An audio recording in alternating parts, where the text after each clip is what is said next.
Chers amis, bonjour. J'espère que vous allez bien. Lors du premier épisode, nous nous étions arrêtés aux terribles épreuves que subirent les Juifs d'Europe et d'Asie. Mais vint le temps d'une société secrète, les Nistarim ou les Baal Shem, des tzadikim cachés, des justes cachés, à qui fut confiée la mission d'inculquer les valeurs de la Kabbalah, sans pour autant l'enseigner à ceux n'ayant pas le niveau requis, seulement les valeurs. Avec leurs élèves en cachette, ils en survolaient les idées maîtresses, telles que l'amour du prochain, l'importance de l'âme divine qui est en chacun de nous, la grandeur de chaque prière, prononcée même par le juif le plus simple, si on y mettait le cœur.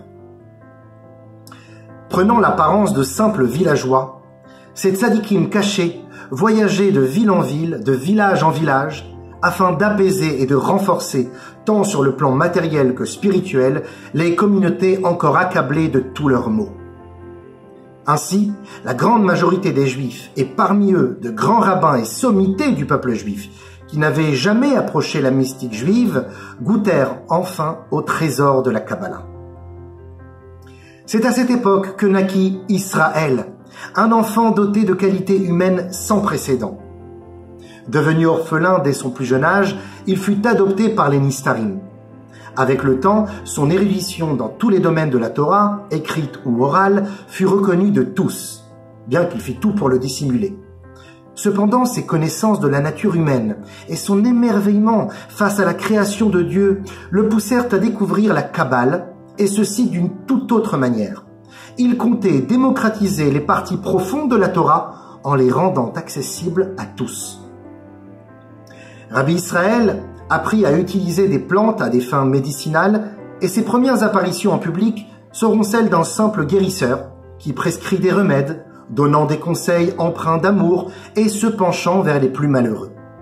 Sa renommée et son extrême bonté se répandirent très rapidement au-delà même des frontières occidentales. On l'appela dorénavant Rabbi Israël Baal Shem Tov, le possesseur du bon nom. Il était devenu un grand maître, entouré de disciples au nombre toujours croissant. D'ailleurs, depuis, le chassidisme ne cesse d'attirer des juifs de tout horizon, aujourd'hui encore, du plus simple au plus érudit. Dans ses préceptes, le Baal Shem Tov a mis en valeur certaines notions du judaïsme telles que la ferveur dans la prière, le service de Dieu dans la joie et la bonne humeur, le chant, le nigun, véritable plume de l'âme. Il évoquait sans cesse le fait que Dieu maintient et recrée l'univers à chaque instant, prouvant la surveillance et la protection de Dieu pour chaque détail de sa création. Il répétait souvent que même une simple feuille se détachant de sa branche était le fruit de la volonté de Dieu et avait un rôle précis dans la planification du monde. À plus forte raison, enseignait-il, chaque être humain avait été créé pour accomplir sa mission propre dans ce bas monde. Ceci afin de libérer les étincelles de divinité enfermées dans la matière.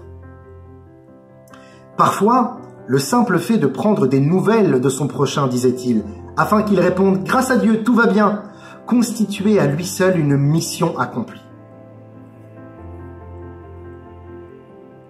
Vaya'aminu ba'Hashem ou beMoshe avdo. Ils croiront en Dieu et en Moshe son serviteur, dit la Torah.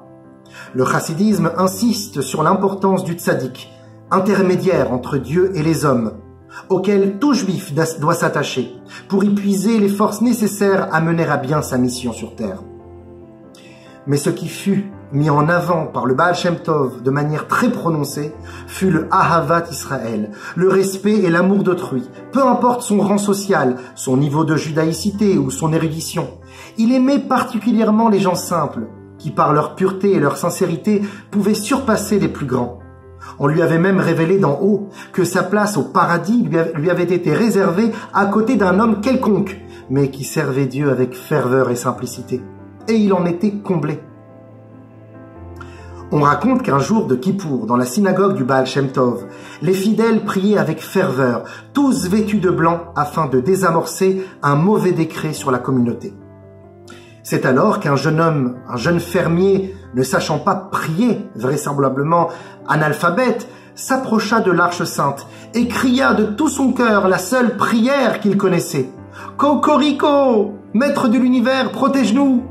Les fidèles le firent taire, bien sûr, mais le Baal Shem Tov le prit dans ses bras et affirma que la prière intègre et sincère de ce jeune homme avait permis l'annulation du décret. Cependant, le Baal Shem Tov vécut un événement décisif. Une nuit, il expérimenta une élévation spirituelle au cours de laquelle il rentra en contact avec l'âme du vrai Messie, Mashiach Tzidkenu. Rabbi Israël demanda au Mashiach de la façon la plus naturelle: « Quand est-ce que notre maître se dévoilera-t-il » L'âme du Mashiach répondit: « Quand tes sources se répandront à l'extérieur, quand tes enseignements seront connus et reconnus de tous. » Certes, sa doctrine se nourrissait de sources kabbalistiques, mais son message fut néanmoins différent de la Kabbale originelle. En définitive, il ne s'agissait plus seulement de mysticisme ou d'ésotérisme, aux formules magiques et de guérisons surnaturelles, non. Les enseignements du Saint Baal Shem Tov, fondés essentiellement sur l'amour du prochain et la compréhension de l'être humain, devinrent une véritable école de pensée, une philosophie très profonde et une thérapie psychologique permettant l'harmonie des créatures entre elles, aussi bien que la sérénité intérieure de l'homme avec lui-même. Existant depuis la nuit des temps, mais resté jusque-là caché de tous, révélé enfin il y a 286 ans par l'intermédiaire du Saint Baal Shem Tov, la Chassidoute vit le jour. Mes chers amis, ça sera tout pour cet épisode. Pour comprendre ce qu'est la Chassidoute, je vous invite à suivre le prochain épisode sur ce thème où nous découvrirons ensemble la distinction entre la Kabbalah, le Moussar et la Chassidoute. À bientôt!